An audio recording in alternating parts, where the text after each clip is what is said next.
Parece que The Flash, depois de tanta expectativa, hype, não é o melhor filme de super-herói de todos os tempos, não. É um filme ok, mediano, acima da média de Shazam ou Adão Negro, mas é só isso. Não muda nada? Muda qualquer coisa? Sei lá, é isso. Vamos conversar? Fala aí pessoal, Filodoxia, tudo tranquilo, tudo beleza? Eu sou o Thiago Gribarni e você está no Filodoxia para a crítica com spoiler de The Flash 2023. Simbora! Are you ready? Ready. Let's go.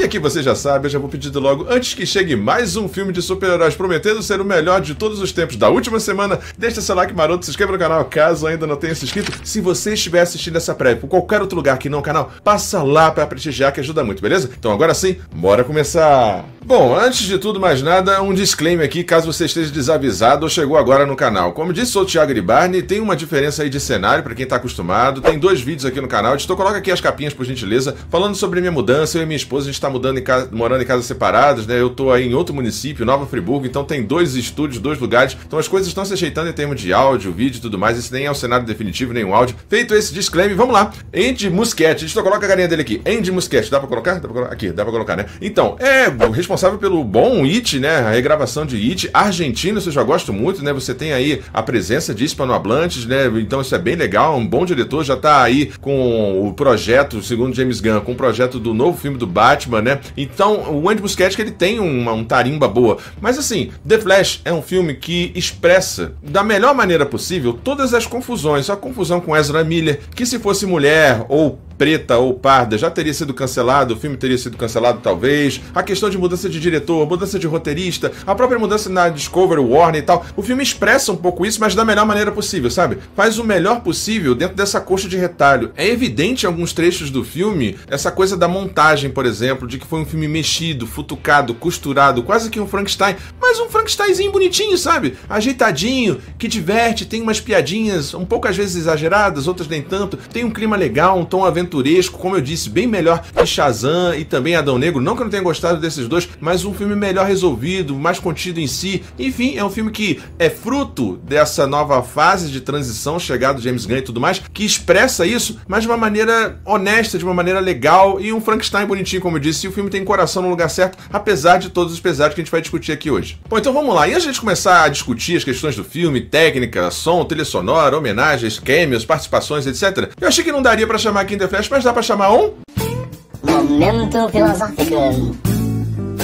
Bom, aqui nesse momento filosófico eu não queria chamar um autor somente específico, mas a grande escola helênica, né? As 4 grandes, o estoicismo, epicurismo, ceticismo, cinismo, mas sobretudo aqui o epicurismo e um traço muito importante do estoicismo, que move tanto o Batman, né? No estoicismo, editor, coloca aqui na tela por gentileza, no estoicismo você tem um princípio fundamental que é a ataraxia, imperturbabilidade da alma. Como é, ou qual é o caminho para ser feliz? Não se perturbar frente àquilo que não temos controle. Um exemplo clássico é a lei da natureza. Ora, o que é mais natural do que a morte? Algo que aflige aqui o nosso Barry Allen, né? A morte da mãe, uma morte trágica, e o abandono, a infância e tudo mais. E o estoicismo ajudaria um pouco a se manter imperturbável frente a coisas que a gente não tem controle. Sei lá, planejou uma festa de aniversário, choveu. Isso você não tem controle. O que mais você pode fazer é ter 2 ambientes, para ter um ambiente com, se tiver sol, se tiver chuva, e a festa acontecer. E aqui, no final das contas, se supõe, não é o que acontece, que o Barry Allen aprenda essa lição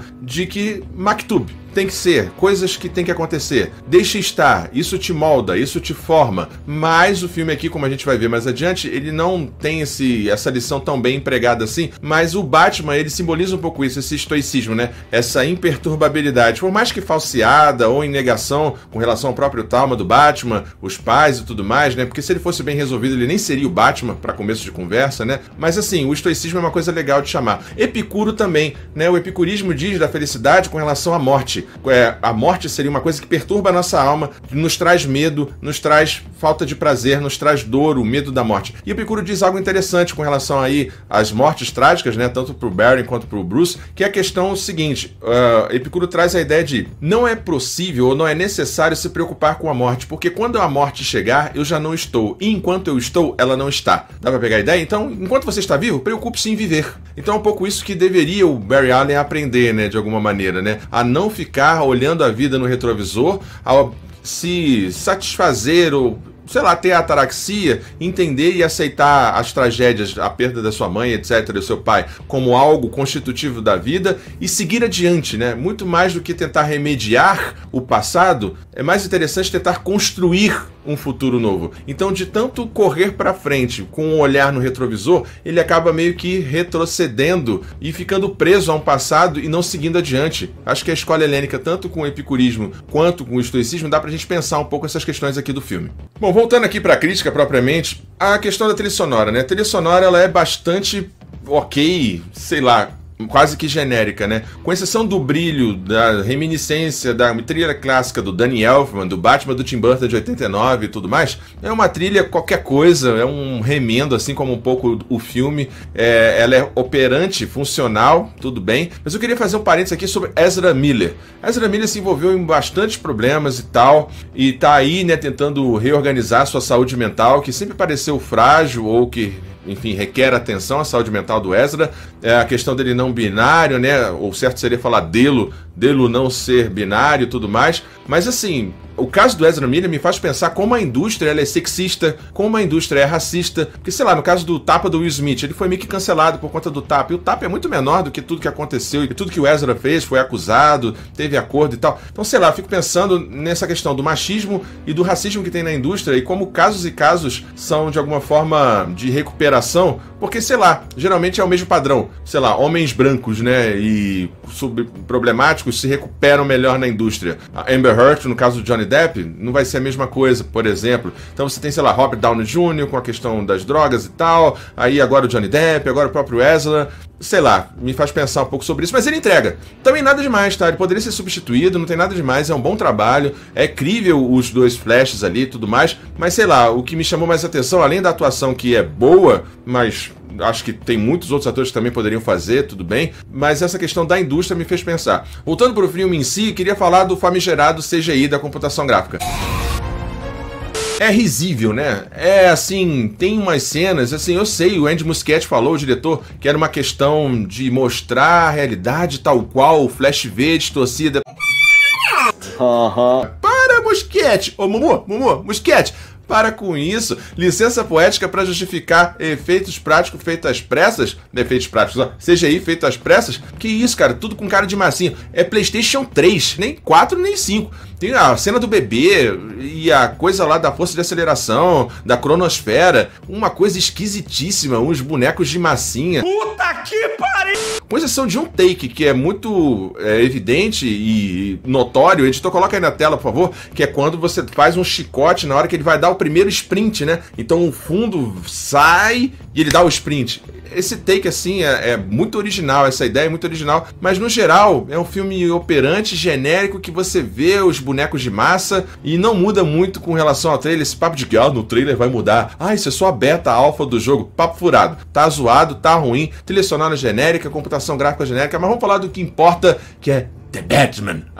Michael Keaton, oh, coisa linda, coisa maravilhosa. E falando em Michael Keaton, ih, que beleza, hein? Andy Muschietti, o estúdio acertaram aqui em trazer Michael Keaton de volta, que bom que ele aceitou. Depois lá de Birdman, ele sendo aí, fazendo uma reminiscência com relação a ser o Batman em 89 e tudo mais, ele voltar de fato ao papel é algo muito gratificante, o uso da trilha do Danny Elfman, a fotografia, não por acaso o tratamento que o Muschietti dá ao Batman, creditou ele a fazer, né, a ser o diretor do Batman Thunderbolts, eu não lembro agora, mas enfim, então coloca aí na tela, o filme do Batman Reborn, não sei, mas o James Gunn vai colocar ele como o diretor primeiro dessa nova fase do Batman, né, com o James Gunn à frente aí da DC, o Warner e tal. Então, o que ele faz aqui com o Batman é bastante interessante e o Michael Keaton tá bem no filme, né, ele parece se divertir, ele parece aproveitar e tem uma atuação honesta, digna, não é uma coisa assim meio largada, vou gravar, tô sem paciência, tipo, parece às vezes o Ben Affleck, né. Falando de Ben Affleck, as participações assim, Kara, né, a Supergirl, tanto faz como tanto fez, ela faz tô brava. E é isso. A Supergirl é enfim, jogada de lado, acho que bem por conta de tesourinhas de James Gunn, que vai fazer outra coisa com o universo kryptoniano e tal, então ele deu uma tesourada ali na Supergirl e tudo mais. O Zod tá operante, parece que o Michael Shannon gravou tudo numa tela verde, botou só a cara ali no boneco, é isso. A questão que parece pra mim, que fica assim no filme, enfim, do mal aproveitado, do que ficou meio que decepcionante, é assim, é muito interessante a ideia, pensa só, de você ter como vilão do filme o próprio herói. Né? Isso é muito interessante, você tem uma outra versão do herói, o próprio herói, a ideia do paradoxo, que eu falei no outro vídeo, salvo engano, o paradoxo da profecia, né? Que ao descobrir uma profecia de morte ou de tragédia, o sujeito vai e tenta evitar essa tragédia ou essa morte, e aí ele começa a fazer com que isso aconteça. Tem um pouco isso aqui, né? O paradoxo da profecia, a linha do tempo. Então o próprio Barry ser, de alguma forma, o vilão da história e ter essas duas personas, isso é uma coisa que ficou pouco aproveitada, né? Essa ideia desse flash sombrio, dessa biosfera meio esquisita em CGI, a participação do Nicolas Cage, Christopher Reeve, tudo ali meio jogado e tal. Enfim, em termos de desperdício, esse pra mim é um dos maiores, sabe? A questão de você não aproveitar bem a questão mais intimista desse personagem e mostrar ele como o próprio vilão da história, como deveria ser, com um foco mais específico. Gosto, em contraponto a isso, gosto da ideia de você ter um filme centrado no personagem, não ser um filme de transição, não ser um filme de apresentação de personagem, Homem-Formiga e Vespa, Homem-Formiga Quantumania, né? É verdade. Fazer um filme só pra ser ponte, fazer um filme só pra introduzir um personagem, ora, vamos e venhamos, né? É chamar a gente de otário e tal, e a gente acaba pagando ingresso e vendo isso. Então The Flash tem essa coisa boa de ser autocontido, de falar do personagem, mas acontece algo terrível. Todo mundo morreu. Acabou. Barry Allen deveria aprender, não é? De que não pode alterar o futuro, então ele volta, decide deixar sua mãe morrer, let it go, mas ele vai lá e nos 47 do segundo tempo, ele muda as latinhas de lugar para salvar seu papai. Putz, grilo, meu irmão, tu não aprendeu nada, meu querido. Que é isso, cara? Pô, cara, de novo, cara. Pô, cara. Aí ele foi e criou uma nova realidade com o Batman George Clooney, Batman Mamilos, voltando. Toda uma jornada, todo um filme pra ele aprender lição, pra deixar seguir e tudo, e as cicatrizes são que nos modam e tal, e ele muda. Sabe, cara, isso assim é complicado. Enfim, é um filme que, como eu falei, é um Frankenstein bonitinho, fruto do seu tempo, das suas controvérsias, mas que integra uma aventura episódica bastante interessante, com um visual ok, e enfim, uma aventura familiar que não acrescenta nem tira muito, diverte por enquanto e talvez seja um filme divertido, mas esquecível. Bom, então por isso tudo, a minha nota para The Flash é nota 7. É um 7 com dignidade, com boa vontade, porque eu estava bem humorado quando assisti o filme. É isso, um 7 bem gostosinho. Não precisa ver na maior tela, no melhor som e tal, etc. Só se possível, tenta evitar uma tela muito escura. É isso, pessoal. Espero que você tenha gostado dessa crítica. Não esquece de deixar seu like, se inscrever no canal, caso ainda não tenha se inscrito. E até a próxima, pessoal. Tchau, tchau. Valeu! Ajude o Filodoxia a continuar crescendo. Essa é a nossa chave Pix. Considere o clube de membros e muito obrigado por apoiar o canal. Sem você, ele não seria possível. Muito obrigado sempre.